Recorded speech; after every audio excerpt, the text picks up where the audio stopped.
Super blue blood moon in pictures, stunning images from around the world of beautiful celestial phenomenon.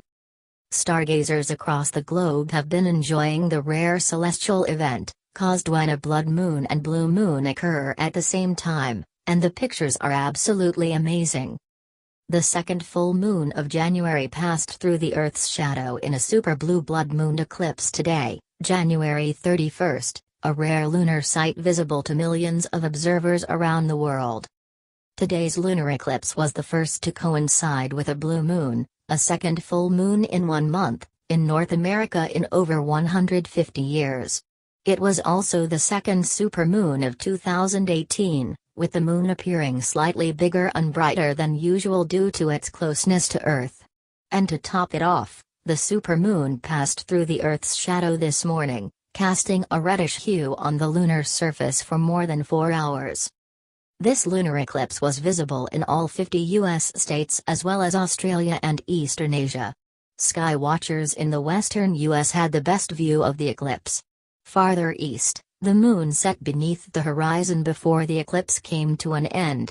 Clouds also obstructed the view in much of the U.S., but sky watchers and astrophotographers still managed to catch a glimpse of the blood moon from across the country. In photos, the rare super blue blood moon eclipse of 2018. The eclipse began at 5:51 a.m. EST, 1051 GMT, when the moon began to enter the outer portion of Earth's shadow, known as the penumbra. During the penumbral phase of the eclipse, which lasted about an hour, the moon began to darken as the shadow slowly moved across its surface. At 6:48 a.m. ET, 1148 GMT, the moon began to enter the darker, inner portion of Earth's shadow, or the umbra. This phase of the eclipse, known as a partial eclipse, is when the moon began to appear red. That red tint is the result of sunlight scattering in Earth's atmosphere, the same effect that causes sunsets and sunrises to appear red.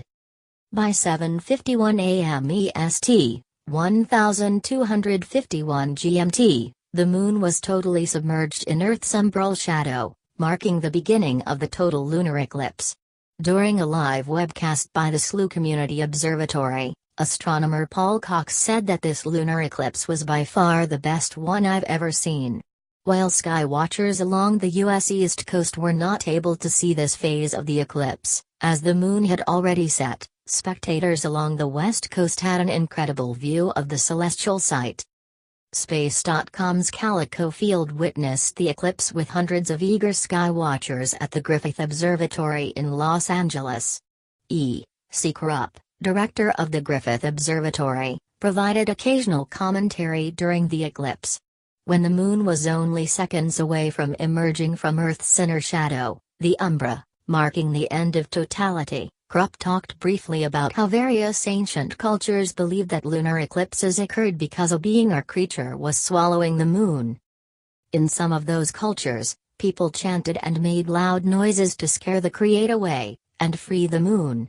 In honor of those ancient stories, Krupp led the crowd in a chant of "Dragon, be gone."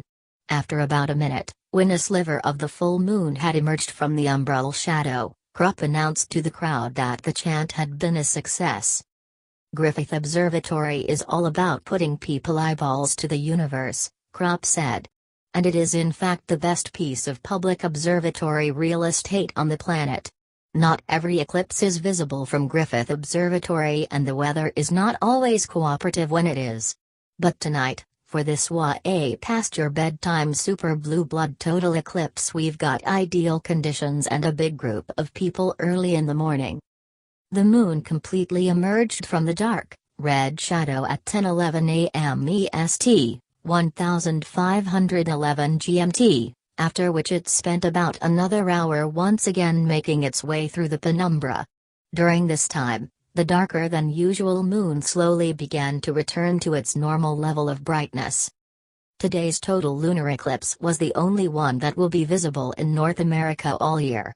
However, another total lunar eclipse on July 27 will be visible from South America, Europe, Africa, Asia, and Australia.